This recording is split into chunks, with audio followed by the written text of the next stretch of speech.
편 5절 말씀과 로마서 12장 1절 말씀을 같이 나누겠습니다. 먼저 구약의 말씀 10편 50편 5절의 말씀입니다. 제가 가지고 있는 구약 성경 838면 정도 있습니다. 같이 하셨으면 우리 같이 한 목소리로 같이 합독하겠습니다. 합독할 때 주님의 음성 듣기를 원합니다.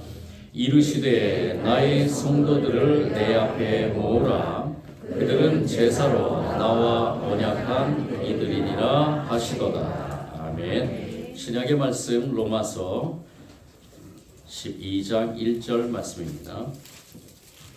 제가 가지고 있는 신약 성경 256면 정도 있습니다.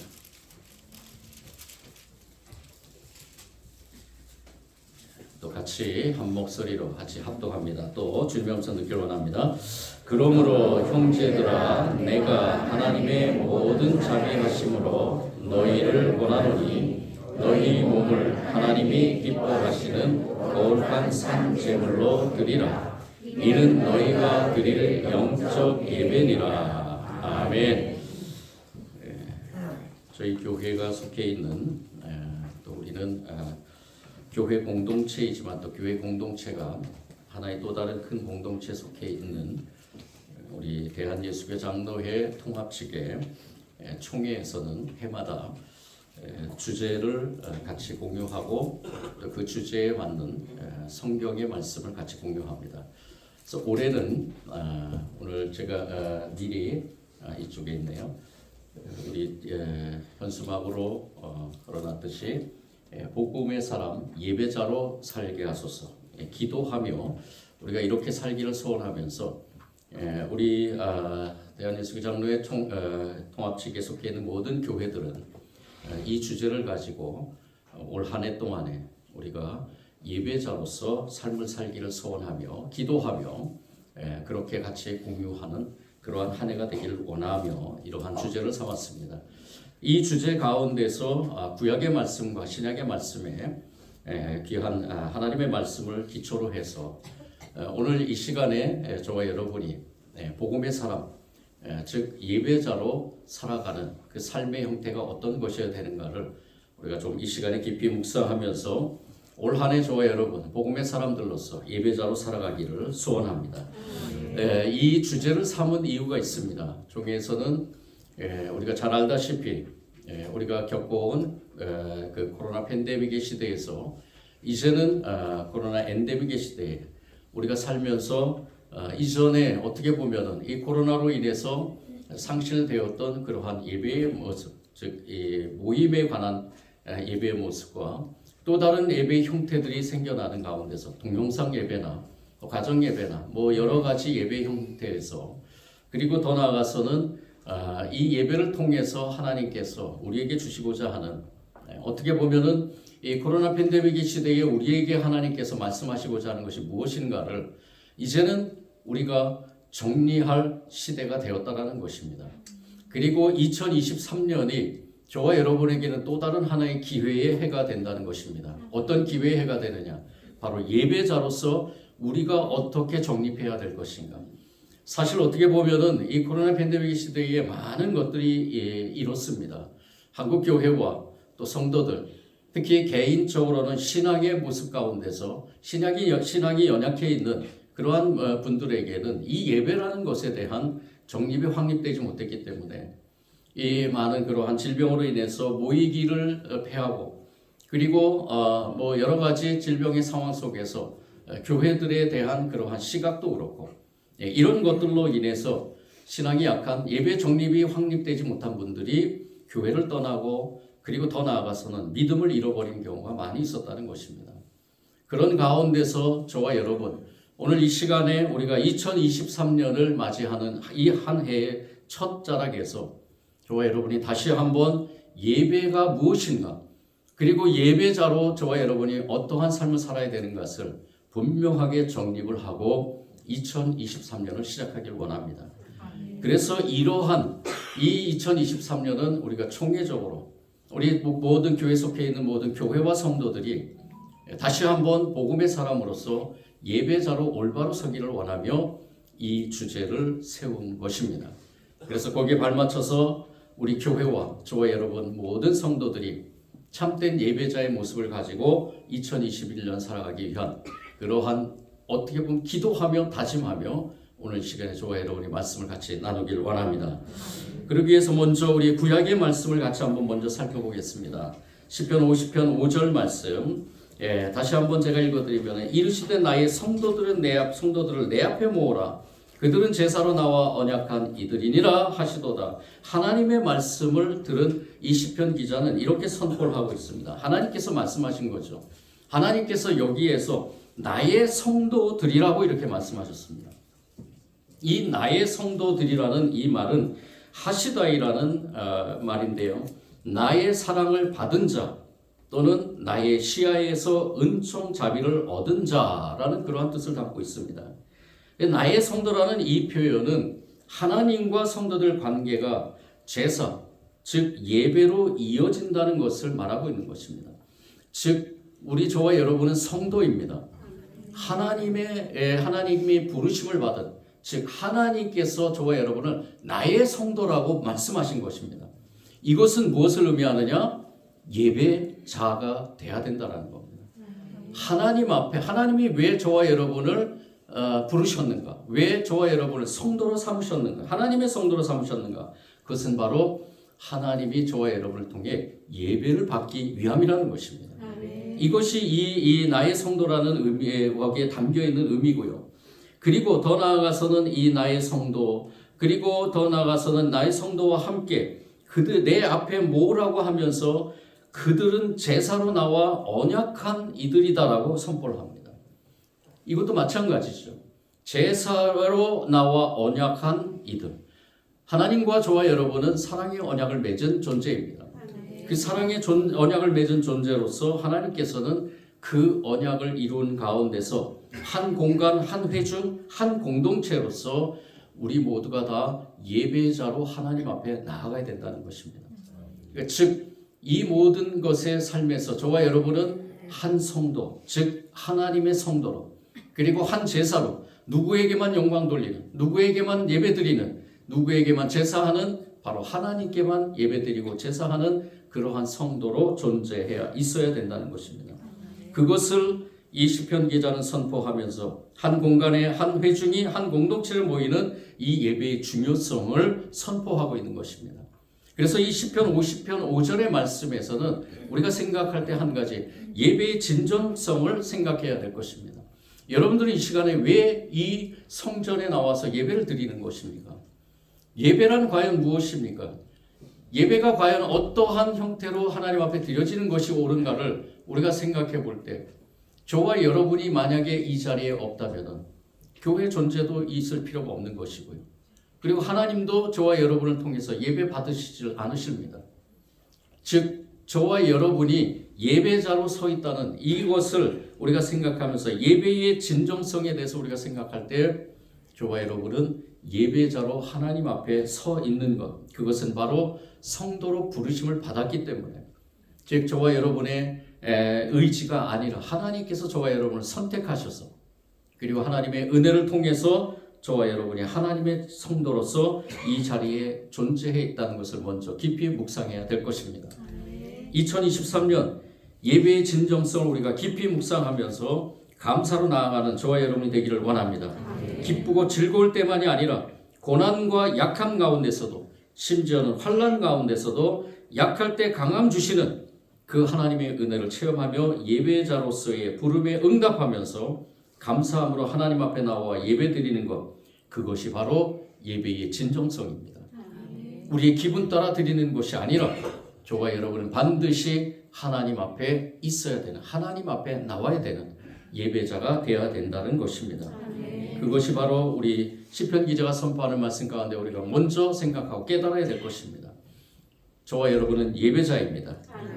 예배자로서 올 한 해 하나님이 부르시는 어느 곳이든지 그곳에서 예배자로 서 있기를 원합니다. 우리 신약의 말씀을 또 같이 나누겠습니다. 로마서 12장 1절 말씀입니다. 로마서 12장 1절, 이 사도 바울은 로마 교회에 선포하는 말씀으로, 그러므로 형제들아 내가 하나님의 모든 자비하심으로 너희를 권하노니 너희 몸을 하나님이 기뻐하시는 거룩한 산 제물로 드리라. 이는 너희가 드릴 영적 예배니라 라고 이렇게 선포를 합니다. 이 사도 바울이 로마 교회 뿐만이 아니라 지금 이 시대에 이 모든 하나님께서 세우신, 하나님께서 예수님의 그 피값을 세우신 모든 교회들에게 이렇게 선포를 하고 있는 것입니다.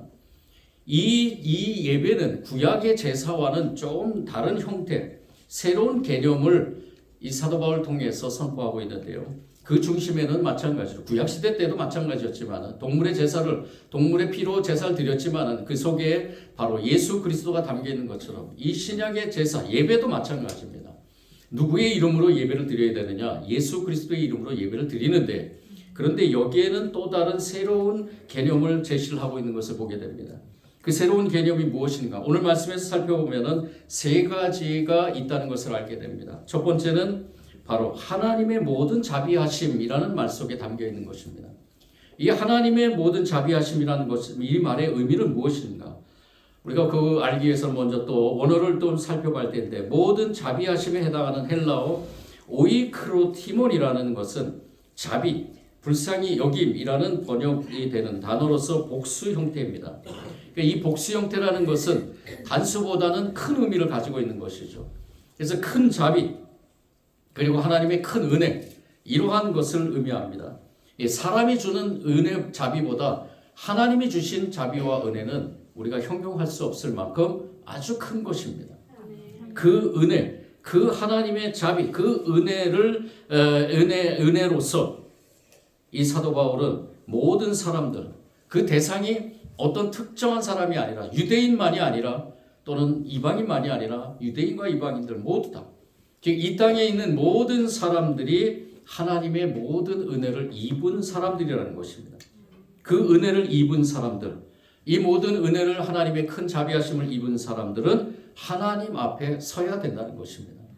저와 여러분이 오늘 이 시간에 이 2023년을 시작하면서 주님의 전에 나와 예배드리는 것, 저와 여러분은 하나님의 은혜를 입었기 때문입니다. 내 의지가 아니라 하나님의 은혜를 입은 사람들로서 하나님 앞에 서 있는 것입니다. 하나님의 모든 자비하심을 입은 저와 여러분인 줄 믿습니다. 두 번째 우리가 새길 의미는 무엇이냐? 너희 몸이라는 그 말에 담겨 있는 것입니다.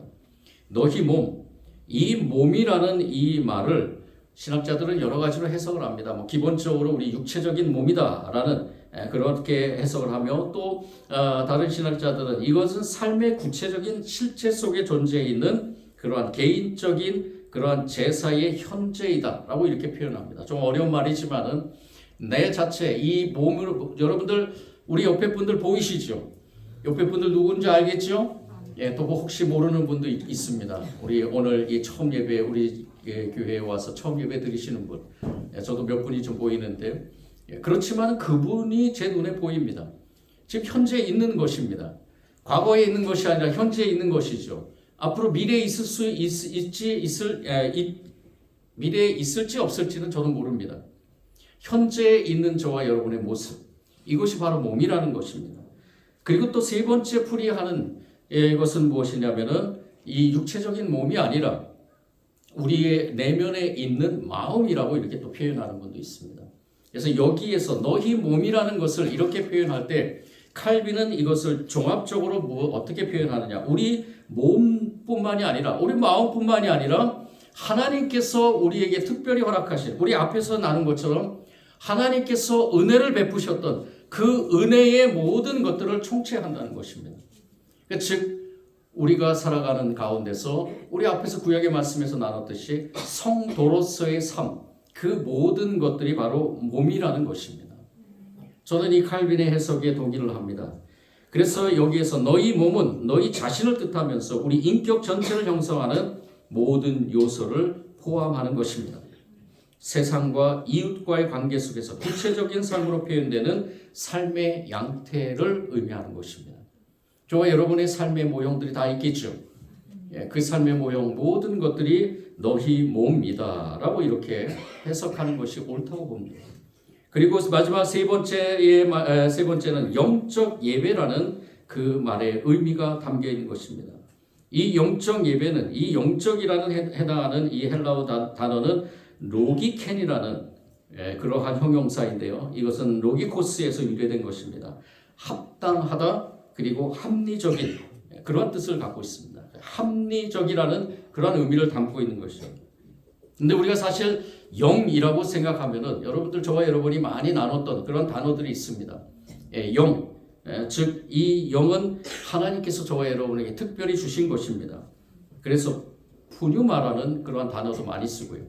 그리고 우리가 또 시편의 마지막 50편에 나눴듯이 네샤마라는 단어도 있습니다. 근데 이러한 것을 쓰지 않고 여기서 로이켄이라는 단어를 써요. 로기켄이라는 단어를 쓴 것은 어떤 의미가 있느냐? 바로 영적 예배는 어떤 예배인가? 합리적인 예배라는 것입니다. 저와 여러분은 합리적으로 하나님이 합당하게 여기는 그러한 예배자라는 것입니다. 하나님께서 선택하신 하나님이 선택에 의해서 하나님께서 하나님 앞에서 예배자로 서 있는 사람들은 하나님께서 보시기에 합당한 예배자가 되어야 된다는 것입니다. 이것이 중요합니다. 그래서 이 사도 바울은 로마 교회의 성도들 잘못된 그 비진리를 진리인 양 되새기면서 그 안에서 거짓 선지자들이 거짓 교사들이 가르쳤던 것에 대해서 이 사도 바울은 강력하게 권고하면서 올바른 예배자가 어떤 예배자이냐, 그리고 예배자의 모습은 어떤 모습이 되느냐, 그리고 나아가서는 삶 속에서 예배자는 어떻게 살아야 되느냐라는 것을 이 세 가지의 말씀에서 그 의미를 담고 있는 것입니다. 저와 여러분은 하나님의 은혜를 입은 사람입니다. 하나님의 자비하심을 입은 사람들입니다. 하나님의 자비하심을 입은 저와 여러분은 단지 우리 육체만 하나님 앞에 드리는 것이 아닙니다. 이 시간에 저와 여러분이 나와서 예배하는 것, 저와 여러분의 육체만 나와서 예배 드리는 것이 아닙니다. 늘 제가 강조하지만 우리의 예배는 우리의 삶을 드리는 것입니다. 하나님 앞에 예배 드리는 것은 우리가 이 시간에 나와서 고백하며 하나님 앞에 드리는 것은 저와 여러분의 모든 삶의 전부를 드리는 것입니다. 부족하지만 연약하지만 저와 여러분의 삶을 돌아보면 부끄럽죠. 하나님 앞에 섰을 때 부끄럽죠. 그렇지만 하나님은 그 부끄러운 우리의 삶을 받으시는 겁니다. 그 삶을 받으시고 나아가서 또다시 세상에 나가서 하나님의 자비하심을 입은 성도로서의 삶을 살 수 있도록 하나님께서 우리를 정화시켜 주시고 깨끗하게 하시고 그리고 의롭다고 인쳐주시고 우리를 홀로 세상에 보내는 것이 아니라 성령님을 저와 여러분과 함께 동행하게 하심으로 연약한 가운데서 다시 한번 새 힘을 얻고 예배자로 살아가는 것이 바로 영적 예배라는 것입니다. 이 예배자로서의 삶을 살아가길 소원하는 저와 여러분이 되기를 원합니다. 2023년 이제 우리가 다시 한번 살아가는 이 한 해, 물론 우리가 오는 때, 오는 시간이라고 생각할 수 있겠지만요, 이 한 해는 하나님께서 저와 여러분에게 허락하신 한 해입니다. 우리가 그렇게 믿음의 고백을 가지길 원합니다. 내 마음대로 사는 것이 아니라 하나님께서 허락하신 삶이라고 고백하면서 세상에 나아갈 때 저와 여러분이 예배자가 되기를 원합니다. 예배자로서 그러면 어떻게 살아가야 됩니까?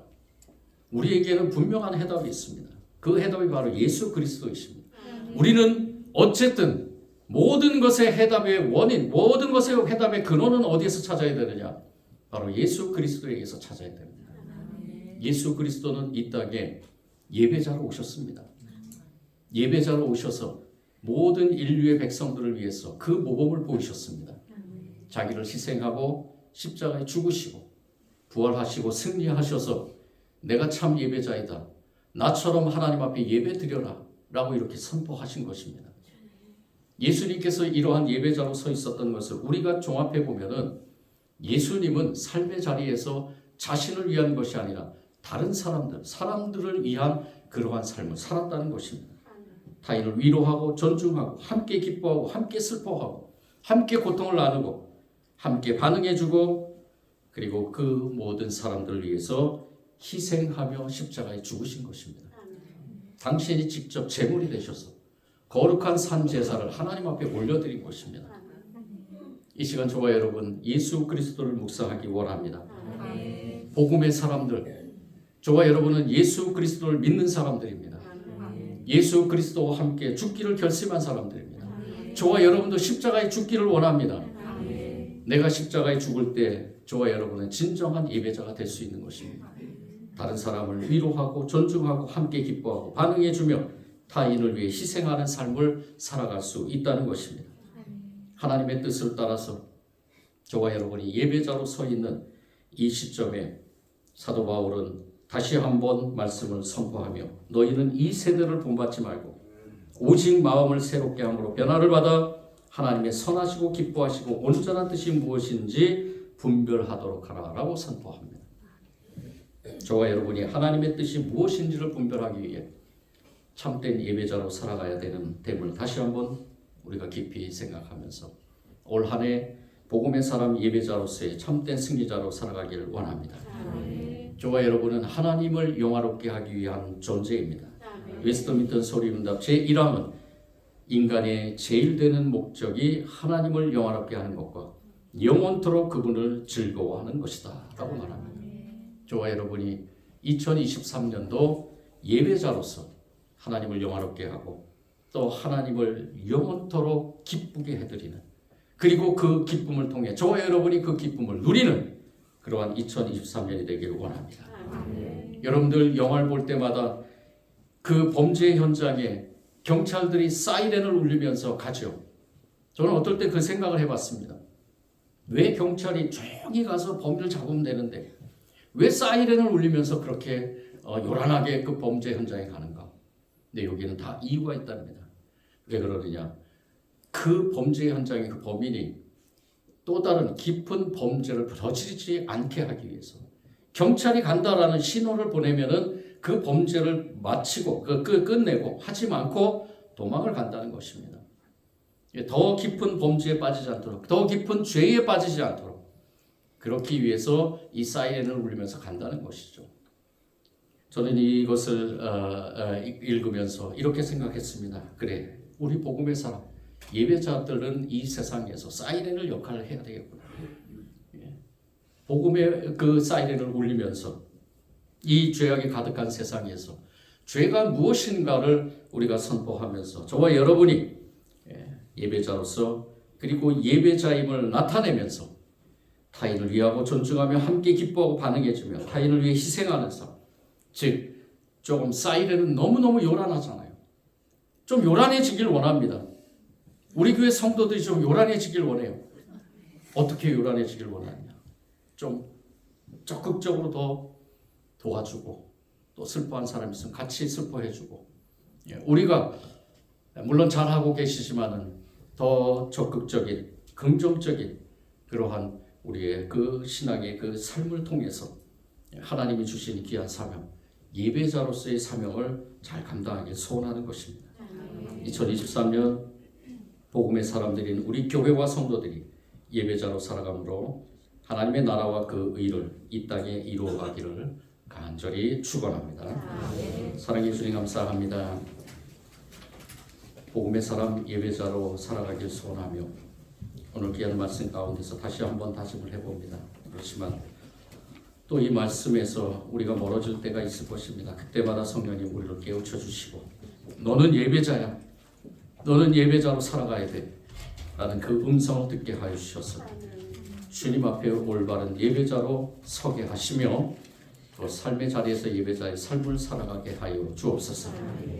우리 힘으로 할 수 없음을 다시 한번 고백하면서 예수님께서 가셨던 그 예배자의 길을 가길 소원합니다. 참으로 힘든 길이지만 십자가의 길이지만 우리도 다른 사람들을 위해서 예배자로 서 있기를 원합니다. 우리를 통해서 또 누군가가 하나님 앞에 그 은혜를 입어서 자비하심을 입어서 성도로서 복 있는 사람, 복음의 사람, 예배자로 설 수 있도록 우리를 사용하여 주옵소서. 2023년 주님께 맡기며 예수님 이름으로 기도드립니다.